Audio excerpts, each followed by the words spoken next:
Allah jaga akidah kita dengan zikir yang benar. Allah jaga akhlak kita dikirimkannya dengan ustadz-ustadz yang benar meluruskan. Saya kalau dengan Ustadz Somad cuman baca hadis terjemah. Kami maunya yang ada seninya. Alhamdulillah hadir bersama kita. Orang kaya mati, orang miskin mati, anak-anak mati. Bersama kita. Sehingga tidak ada satu pintu pun yang tertutup. Tidak ada alasan anak muda. Kamu kenapa nggak mau ngaji? Malas ngaji dengan Ustadz Somad, bawaannya mati mulu.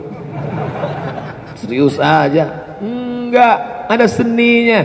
Semua terjaga, semua terpelihara. Jaga Allah. Ini menjaga dari aspek seni. Pintu seni saja yang dia jaga. Jangan sampai ada seni-seni yang melalaikan dari Allah. Jangan sampai ada beralasan seni tapi ternyata melupakan Allah. Dengan seni pun kau bisa mengingat Allah. Ini dari aspek zikirnya. Jangan sampai ikut aliran zikir tapi karena zikir tidak benar malah dekat dengan setan, malah melupakan Allah. Mengaku ikut ahli zikir tapi tidak sholat.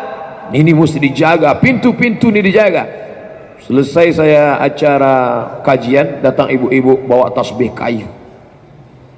Ustadz Somad, ya saya tadi ada pertanyaan. Terus saya rasa nggak nyaman nanya di depan orang banyak. Kenapa? Ini pertanyaannya khusus, harus 4 mata Ustaz. Bisa 4 mata Ustaz? 3 pun bisa, apa namanya? Gini Ustaz, saya ikut kelompok zikir nih. Ikut kelompok zikir, ya. Terus saya mengalami pengalaman spiritual batin yang luar biasa. Gimana pengalamannya? Semua yang ada di balik dinding bisa saya lihat.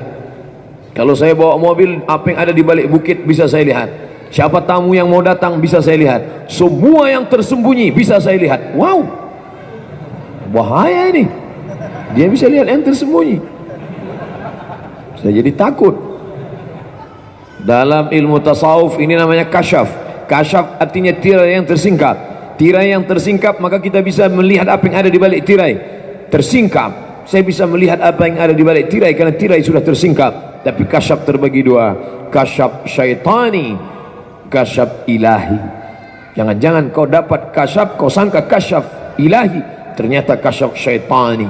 Maka saya tanya, jawab dengan jujur. Ya, setelah ikut kelompok zikir ini, ya jawab dengan jujur. Ya, setelah ikut zikir-zikir yang katanya zikir mengingatkan Allah ini, makin ingat Allah. Setelah tahu apa yang ada di balik dinding, setelah tahu apa yang ada di balik bukit, setelah tahu apa yang akan terjadi, makin ingat Allah atau makin lupa Allah?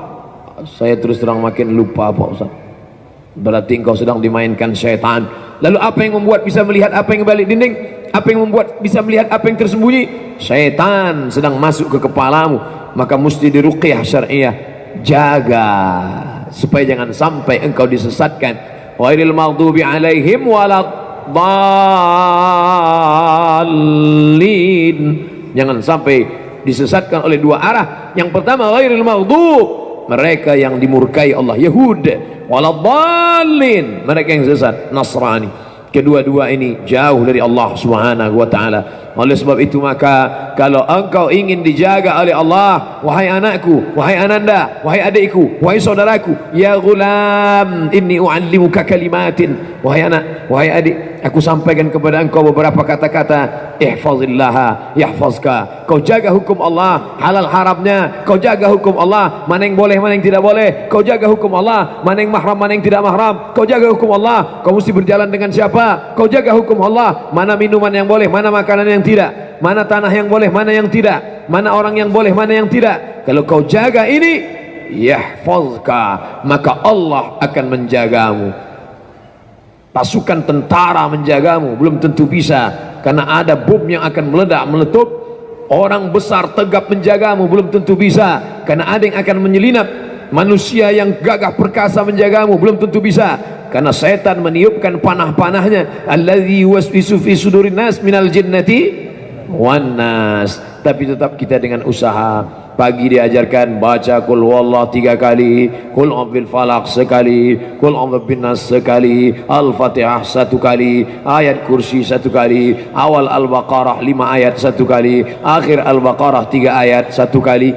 Itulah yang tadi yang kita dibimbing oleh ustaz kita baca. Lillahi ma fis samawati wa ma fil ard, wa in tubdu ma fi anfusikum aw tukhfuhu yuhasibukum bihillah fayaghfiru liman yasha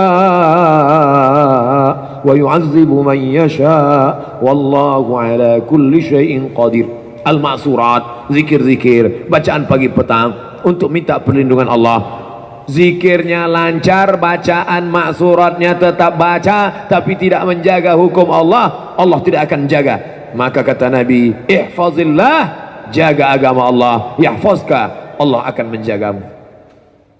Ihfazillah.